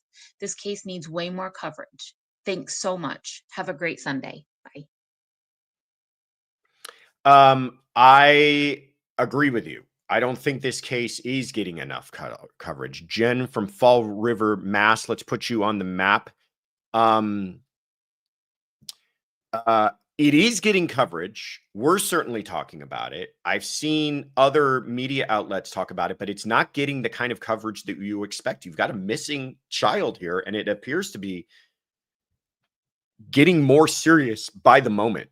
So for everybody who's not in the know about this, Melodee Buzzard is 9 years old, and no one has seen her since October 9th. Her mother, Ashley, but look at that beautiful little girl. Her mother, Ashley Buzzard, was seen on surveillance, and they're able to have tracked her path. She apparently went on a road trip with her from California, Lompoc, all the way to Nebraska. Ashley returned on October 10th. Without Melodee. So where's Melodee? Nobody knows. Like I said, nobody's known where she's been since October 9th. The last photos that we have of her are these photos that we're showing here. And by the way, I'm glad that Gisela said this. I've been covering it all as well. It's a very concerning case. I hope Melodee will be found soon. If you want the most in-depth on this, that's who you need to go to, is Grizzly True Crime, because Gisela has been doing a tremendous job covering this case. And this is the kind of stuff she digs into. But the last that we've seen of Melodee is photos like this from surveillance where they've been able to track down little road trip stops that they made along the way. And she's wearing a wig, and she's got her face nearly covered with a hoodie, and mom is wearing a wig too. So Okay, now you've got a kid that isn't been in school.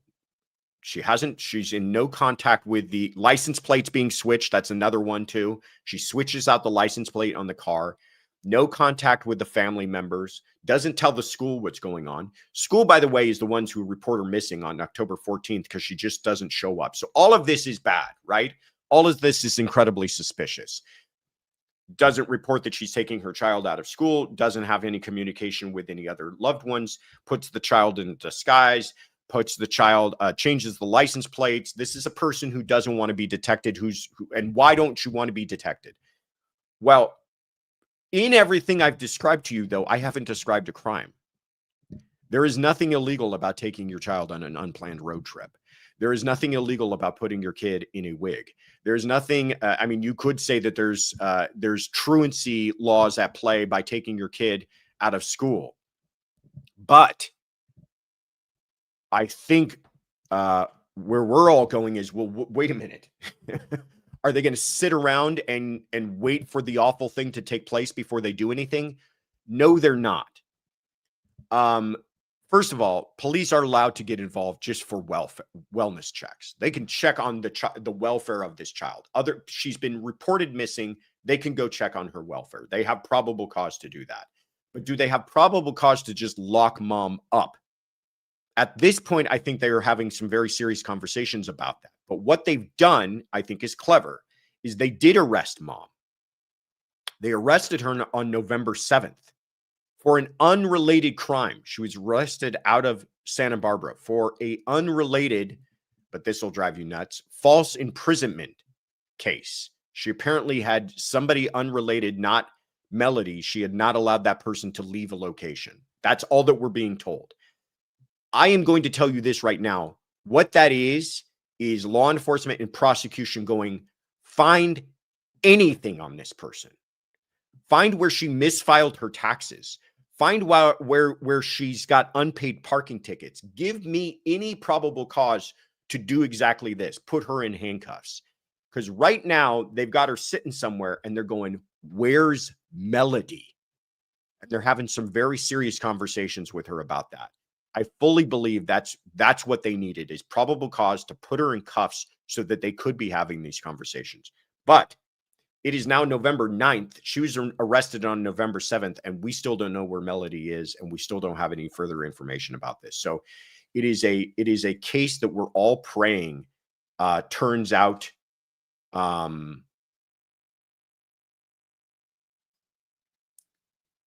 not to be the nightmare that we're all secretly have in the back of our heads. We all just pray that Melodee's okay, and that this is just bizarre, and that she's somewhere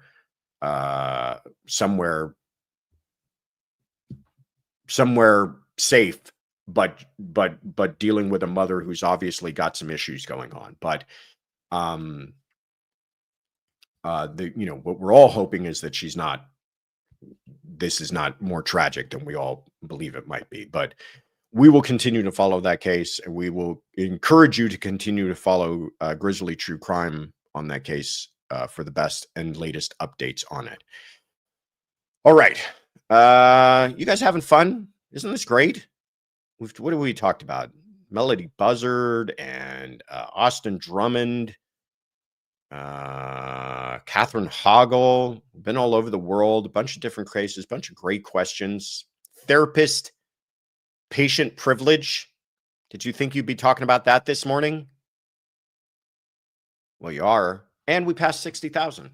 So fantastic. And we've got new merch. What a great day. All right.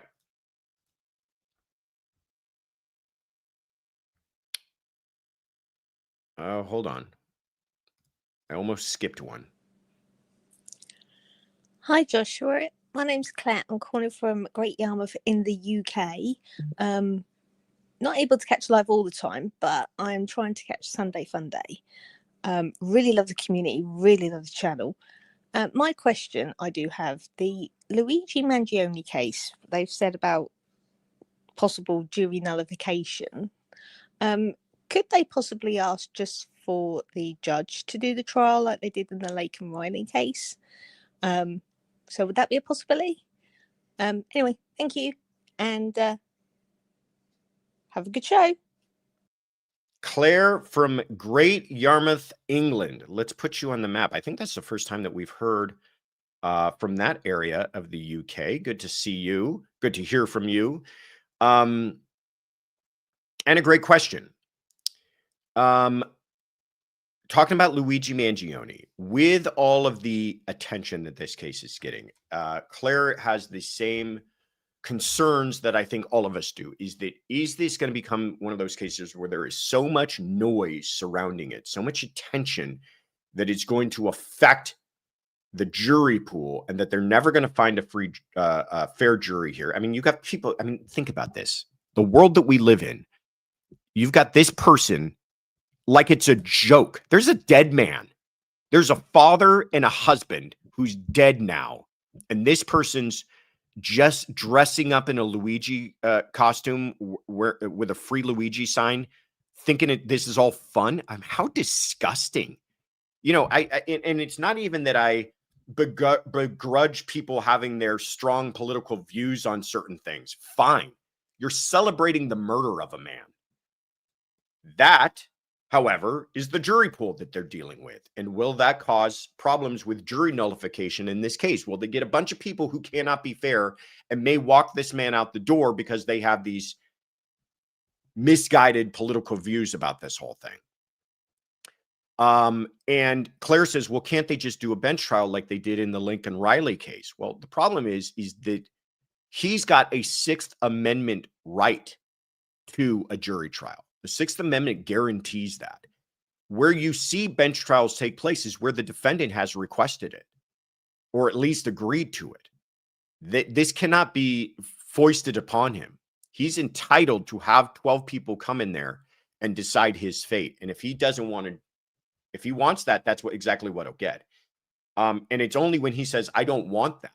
And by the way, the people have to agree to it too. They can demand a jury trial. But if he says, I don't want a jury trial, and the prosecution says that's fine with us, then you can go to a bench trial. And you'll see that in rare circumstances where I don't want to say this the wrong way, but it's kind of like sometimes we're just going through the motions, and sometimes this is, you know, it's a long plea is the way that we would refer to it back in the office, is that you're just kind of putting on the evidence, going through it, covering your bases. But this is kind of a predetermined result. And I think that's what you saw in the Lincoln Riley case. Rare, though, for this to take place. But I don't think that you're going to see that here. And I don't think that it can be done in spite of the jury problems. What they're going to have to do is maybe have extensive voir dire, an extensive jury selection process, or they might even be, and I understand there is even talk about that, moving it out of New York, or at least pulling jurors from different areas or something. But I don't know how you do that when this is kind of a case of nationwide attention. So thank you so much, Claire from Great Yarmouth, England. I understand it to be a very nice coastal community that people like to vacation at. So thank you, Claire. Are you in the chat, by the way, Claire? You said you sometimes try to make it on Sundays. If you're here, please say hi. All right. Let's keep it moving here. Hello, Josh and CC crew and the mods and everyone. This is Jenny calling from the Saskatoon area of Saskatchewan, Canada. And I have been watching the reports on this Jesse Butler mess that is going on. So they were going to charge him as an adult, and then they changed it to juvenile something because he was 17. And it was 78-year sentence, and then they changed it to suspended 78-year sentence plus some community service or some garbage.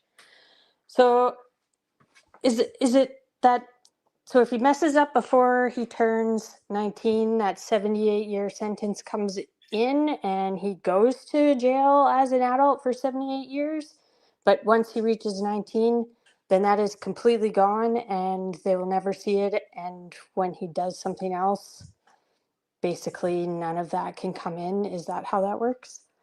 Thank you so much. Have a good Sunday. Jenny, Thank you so much for calling. Thank you so much for asking a wonderful question, but I appreciate you calling because I get to say Saskatoon, Saskatchewan, Canada. Let's put you on the map. Zoom out there for a second, Kaylin, if you don't mind. Yeah, we need to find you some close proximity friends as well. Great to hear our Canadian crew members, but we need to get you some neighbors out there. The Jesse Butler case discussed Shannon M. It discussed me as well, and we'll get into exactly why that is. Jesse Mack Butler from Payne County, Oklahoma. Back in September of 2024, he recently took a plea, but in September of 2024, he was arrested on 11 felony counts. He was 17 at the time of his arrest. Those counts included things like the R word, strangulation, different acts of SA against 2 teen victims, 2 girls. Bad stuff, the type of stuff that can land you in prison for the rest of your life. Well, it's the type of stuff that actually has a 78-year exposure in Oklahoma. Well, why are we talking about this case? Because Oklahoma has something called the Youthful Offender Program. And in cases where you are charged with a crime and you were a minor at the time and you have no criminal history, you can take advantage of the Youthful Offender Program. And so therefore, instead of receiving 78 years, he had a 78-year suspended sentence. We'll get into what that means. And he was put on probation until he turns 19. He's 18 now. You do the math. 1 year probation, and then he's done. He's got to do some community service. He's got to do some counseling, and then he walks on to the rest of his life wearing his Oakleys and looking like an entitled you know what. And the community and the family of the girls and all of us are a little sickened by this whole thing. Now, first question is, what the heck is this Youthful Offender Program in Oklahoma? And was it drafted this way? Was it drafted a way to include crimes like this? I cannot imagine that the Youthful Offender Program in Oklahoma would include crimes like this, that if you're charged with something like this, you can take part in this program. Maybe it does. Obviously it does, because the judge did it, the prosecution. I don't know how much the prosecution objected to it or if they were in on it, but he took advantage of it. I mean, listen, don't throw shade at his attorneys. His attorneys got up there and said, this is what we want to take advantage of. Again, I don't know how this all played out enough to know who exactly to get upset at. I don't know if it's the prosecution dropping the ball, if it's the judge dropping the ball. However this worked out, none of us seem to feel that this was justice. And I'll tell you what, too. This wasn't one of those cases where the prosecution was going to have difficulty because they couldn't get the victims to cooperate with them, which is oftentimes what happens in these types of cases. They're livid. They're available. One of them was hospitalized, and they're livid, and they're upset at how all this turned out. But to Jenny's question, beyond just being frustrated and appalled by this, what does that mean, 78 years suspended? Suspended sentences happen quite often, and it's a way for the judge and the prosecution to keep their thumb over the defendant and make sure that they behave themselves during their period of probation. It gives actual teeth to the threats of what happens when you violate your probation. Many times people are put on probation, but when you do that with a suspended sentence, you're saying, and by the way, based on just a probation violation, which is not the same as another crime, even sometimes can be, but doesn't necessarily need to be, I can enforce this suspended sentence. I can exercise this suspended sentence against you and put you in prison for 78 years. Now, you're all saying to yourself, well, does that mean if he commits a misdemeanor in this probationary time that he's going to get 78 years in prison? No. That's not usually how it works in practice. But if he commits another SA type of crime, I think he's definitely looking at prison. Is he looking at the full 78? I don't know if a judge will actually do that. I mean, that's a hard hammer for a judge to drop, but Maybe in a case like this where he got such a sweetheart deal, if he can't even behave himself for a year, it could happen. But that's not really the thing that we're most upset about. We're most upset about that it's no jail time and only a year of probation. That's basically what this boils down to. He'll behave himself. They'll lock him in his room for a year, and he'll behave himself, and he'll walk away from all of this, and he'll put it behind him. And you know what? I bet you that youthful offender program has some sort of sealed criminal record as a part of it too. He'll be living a carefree life in about 11 months time. Pretty shocking stuff. Thank you for that, Jenny from Saskatoon, Saskatchewan, Canada. All right, guys, here's the time to bring out the Kleenexes. First of all, Baylo Bird said, thank you so much for supporting the mods with coffee. Thank you to Baylo Bird. Alicia K. Mayo has been a member for 13 months, everybody. She says, CC is more than a community. We're all 60,000 strong family. Thanks, Joshua, Tiffany, Kaylin, and our fantastic mods. That's very sweet of you, Alicia K. And say hello to your puppy for us, too. Get out those tissues. We're down to the final 3, everybody. What a great day, though. What a great day. 60,000 subscribers, bunch of new members, traveled all over the world. Great questions. You're all fantastic. Happy Sunday Fun Day, Joshua and Tiffany. This is Ain't No Hollaback Girl, calling you from the province of Ontario in Canada, and the general area is the Kawarthas. So my question is actually regarding Wendi Adelson and or Harvey Adelson and you, Joshua, as a defense attorney. And I'm just curious, if you were to be contacted by either or and asked for representation, and knowing that they could afford your services, and knowing the case as well as you do, having followed the trials, and knowing how the chat feels about them, would you consider taking them on? And my second question, if I have time here, is regarding Charlie, who's already incarcerated. And I'm just wondering about those dental malpractice suits. Are they still hovering over him? And if so, are they able to still pursue those suits in civil court while he's incarcerated? Thank you. Have a great day. My first time. Kathy, the moderator, encouraged me to do this, so I hope it's loud and clear. Thanks, guys. Bye. Great job, Kathy. I like that. Kathy in the streets telling everybody, oh, don't stop it with that. That was a great question. Ain't no hollaback girl. Appreciate hearing from you. First time caller. Applause all around. Kathy telling people to saddle up. Great question. First of all, let's put the Kawartha Lakes, Ontario on the map. There you are. Good to hear from you. Good to put you on the map. I'm so glad that you did this. It was a great question. Wendi Adelson, Harvey Adelson, Charlie Adelson. What if I got a call from Wendi or Harvey's people and they wanted me to represent them? Well, let me do your second question first, because I love that first question a lot.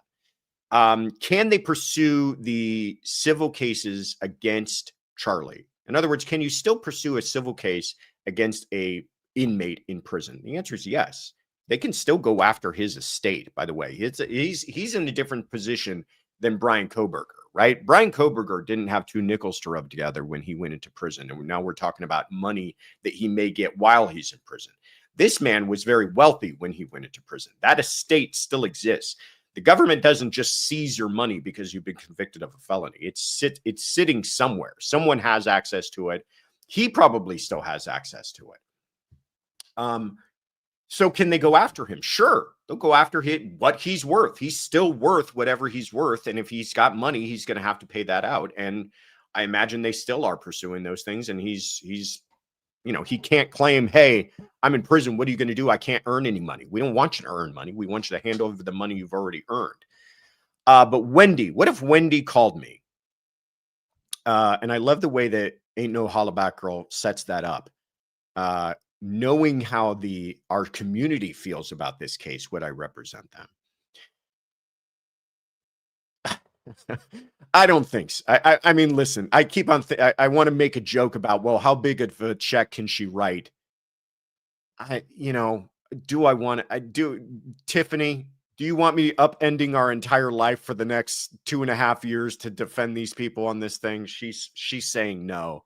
I mean, that's what you're talking about. You're talking about, it's not just a matter of, does she have a defense or how will people view it? It's a matter of, do you want to turn your life entirely upside down to defend this person for, it's not going to last. It's not going to be quick, by the way, too, even if she gets charged any day now. And if I feel like as much as we've talked about Wendi, somewhere Jay is waking up from wherever he's at going, the bat signal's gone out for him, but at any minute now, I think we're all suspecting she might be getting a phone call or a knock on her door.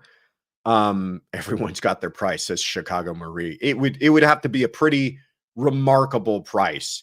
And even so, I feel like I would go, great, I'm going to hand this off to a colleague. I don't know if I ever want to get involved in something like this again in my life. I've done enough. I've done enough trials. I feel like I've made my bones. I don't think I got anything to prove to anybody else. And hey, am I going to walk away from all 60,000 of you wonderful people? I think not. Plus, the idea that I could never talk about Wendi again if I had represented her, not worth it. Not worth it. But somebody's going to, and somebody I imagine is going to make a pretty good payday off of it too, if it ever does happen. I imagine she's, by the way, already got a lawyer locked up. There, in fact, I know she does. I know that she's has attorneys who are representing her, and whether or not they are retained for a potential trial. I imagine she's already contemplated that. So, yeah, nah, not going to do it. All right, where are we going to next? Hi, this is Don in Hoboken, New Jersey. I hear about people in other states electing judges, electing district attorneys, electing prosecutors, even electing state Supreme Court justices.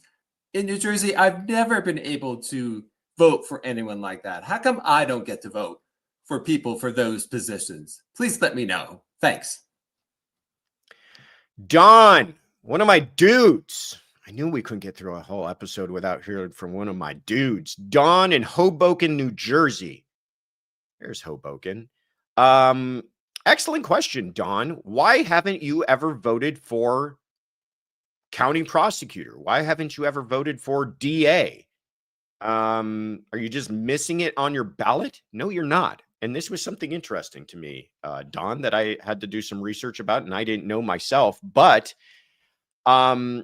you happen to live in one of the rare states that does not elect their prosecutor. And that may apply to the judges. The information I've had is all about prosecutors, but that may affect the judges as well. They are not an elected official. They are an appointed official by the governor in New Jersey. New Jersey being, I think it was the only state I could find that does this. Other states have different ways of electing their DAs. Absolutely, it's an elected position here in California. They go under different names. There's the Commonwealth's attorney or county prosecutor, state's attorney, depending on the jurisdiction, but most of them are all elected. But for whatever reason, they're in New Jersey. That's not the way they do it, which isn't entirely outrageous, because it's similar to the federal way of doing things. We do not elect the prospective U.S. attorney for each jurisdiction in the U.S. You've got the Eastern District of New York and the Southern District of California and different places where the U.S. attorney controls prosecutions of federal cases in those different jurisdictions. Those are all appointed by the president. They get appointed by the president. They have to be confirmed by the Senate, but it is not something that they run for. You don't ever put U.S. attorney on the ballot. So interesting. Just a little factoid that now, Dawn, and all the rest of you guys know. So thank you for that, Don, one of my dudes from Hoboken, New Jersey. All right, everybody. This is it. Bringing us home. Final question. Hold on. I'm getting some programming questions here. Who's going to bring us home?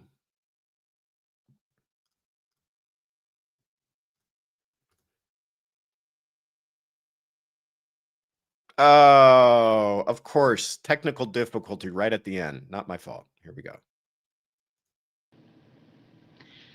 Hi, Josh. My name is Emily, and I'm calling from Lancaster, California, which is in your neck of the woods of Los Angeles County. My question is, my coworker, her husband was murdered in 2023. Him and his friend both were killed. And up until last week, the DA was seeking the death penalty against the man that killed her husband and his friend. And she received a call last week from the local district attorney, I guess. I'm sorry, I don't know the verbiage.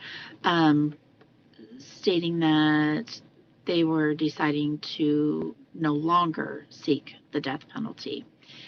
She's angry, she's upset. The other victim's family is the same way. They both wanted the death penalty. I was just curious, they're not giving her a reason why, but what would be a reason why they would no longer seek the death penalty when the family is in support of it? Okay, love your show. Thank you. Emily from Lancaster, California. Let's put you on the map. First of all, very sorry to hear the loss and the trauma that your coworker is continuing to go through and experience. That's very, very tragic. But it gives us a good opportunity to talk about the death penalty, when offices decide to pursue it and when they don't, when they're able to and when they're not. And this being in Lancaster, I can speak about this with a certain degree of experience because this is in LA County where I practice as a prosecutor. I will say this, putting aside your feelings on the death penalty, some people are just opposed to it in any circumstance that, they feel morally, religiously, they're against it. Putting all of that aside, the way that I have always seen it used in the LA District Attorney's Office is I have never seen it applied to a case that didn't deserve it. And I think that's what we should be most concerned with, right? Is that there may be cases where we feel like they should have pursued it and they didn't, but we certainly don't want to see it in a case where we feel like they should not have pursued it and they did. And I've never seen that happen. I have only seen the death penalty pursued in cases with great discretion. And there's two things more than two things, but the way it has to work is, first of all, it's not just any murder case. And this is in most places in the country. We're talking about recently in Utah, they're pursuing the death penalty against Robinson, the man accused of murdering Charlie Kirk. And that's because they've charged him with aggravated murder, not just murder, but aggravated murder, making him eligible for the death penalty. And they had to find a reason that case was an aggravated murder case. In California, you have to find a reason for why that murder, that first degree murder, has what's called special circumstances. So you can have a first degree murder, premeditated, malice aforethought murder, that doesn't have a special circumstance that would allow for them to pursue the death penalty. It's only in rare cases. And those special circumstances are things like the murder was committed for financial gain, multiple murders, more than one murder taking place at a time, murders where it's considered lying in wait, which shows a certain amount of ambush and planning, or the way that the murder was committed, murder by bomb. Explosive device makes it eligible for the death penalty. A murder by poison is a special circumstance, a murder by way of torture. So we're looking for the worst of the absolute worst. But even when you have a murder that has a special circumstance applied to it and attached to it, that has to be proven, by the way. When you attach one of these special circumstances, that's another thing you have to prove to the jury. Even then, it's up to the prosecuting office whether they want to even put the death penalty on the table. You can have a special circ murder that person's only looking at life without parole. I say only, but they're not looking at the death penalty. So when does especially in LA, when do they decide to pursue the death penalty? It has to go through even a committee meeting in the DA's office. Every single case where they are pursuing the death penalty in the county of Los Angeles, which is incredibly rare to begin with, has gone through a committee where a group of people have sat around and said, do we want to do this here? Do we want to pursue this great penalty here? So it's not something that's handed out willy-nilly. And so I guess I'm explaining all of this to you, Emily, that you might be able to explain it to your friends, that this was not an easy decision. And it is a decision that is a lot of consideration is made, and part of that consideration is, how will this affect the victims, and how will this affect their families, and how are they interested in pursuing this great penalty, and will they what are the collateral consequences to them in us not pursuing this? So I am sorry that they are disappointed, but I do know I have at least during the time I was there, great faith in the idea that they only pursue this penalty when it's a person who absolutely, I think, deserves it. And I could go on and on talking about cases, and we've all seen similar circumstances where you go, yeah, if we're going to have this on the books, then this is the type of person it applies to. Thank you, Emily from Lancaster, California. That's it, everybody. That is it. We traveled the world. We spanned the globe. We talked about a bunch of different issues, but we've come now to the end. Don't go anywhere. Don't touch a button. Don't touch your computer. Don't touch your remote. Here's a quick few announcements for you. First of all, have you been to thecourtroomconfidential.com? There's a few things that you can do there. If you were watching today and you said, I loved all those questions, but I have a question and I want to ask it. Well, you go to thecourtroomconfidential.com and you click on leave us a message. And then you can leave us a message with your true crime related question. And we will answer it like we did just here today on next Sunday's Sunday Fun Day. A lot of people received memberships today. And if you're thinking to yourself, well, this membership program sounds fun, I want to take part in it, then click on become a member and you can learn about all the different membership perks we have, all the different tiers that we have. We put a lot of work into it.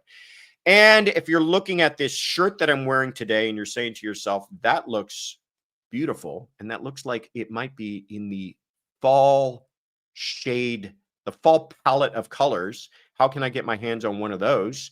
There they are, all of our new fall colors.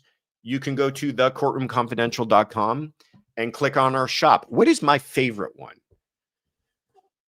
I think I like that red, that kind of dark maroonish red kind of speaks to me on a deep level. Brandy Star says, thanks, all great Sunday Fun Day. Right back at you, Brady Star, pardon me. Anyhow, we've got a bunch of new colors.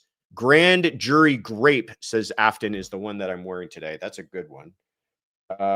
Guilty Grape says nurse, not lawyer. Gigi Stone says purple. Clever. Very clever. Plum Guilty T-shirt says Bice. What is it, Tiff? What is the one I'm wearing today? It is a purple, by the way, I believe.